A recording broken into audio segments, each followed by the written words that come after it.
বন্ধুরা, বক্সিপাড়া গ্রামে বসবাস করত মিন্টু এবং তার দাদা দাদু। মিন্টুর দাদা দাদু তার একটি নাতিকে নিয়ে বেশ সুখে শান্তিতে বসবাস করছিল।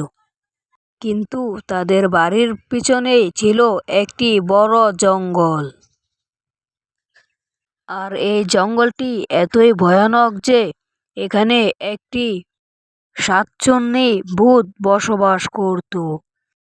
আর এই ভূতটি সকল ভূতের চেয়ে ভালো ছিল। আর ওই মিন্টুর বাবা মা থাকতো শহরে।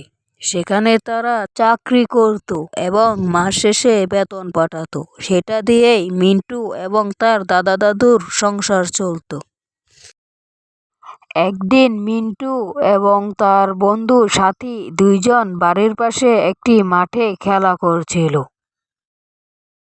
আর খেলার মাঝখান থেকে মিন্টু উঠে সেখান থেকে চলে যাচ্ছিল।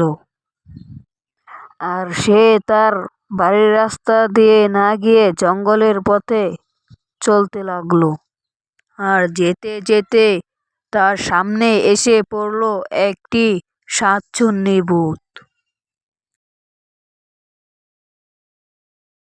আর সাতচন্নি ভূতটি বলে, এই, আমার এখানে তুই কি করিস? তোর বাড়ি কোথায়? আর তুই এখানে একা একা কিভাবে আসলি?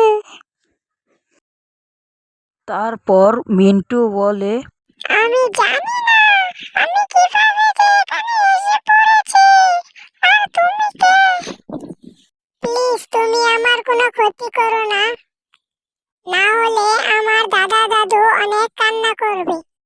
আর ওইদিকে মিন্টুর দাদা মিন্টুর দাদিকে বলে, ওগো শুনছো, আমাদের মিন্টুকে তো আমি পাচ্ছি না, খেলার মাঠে তো ও নেই।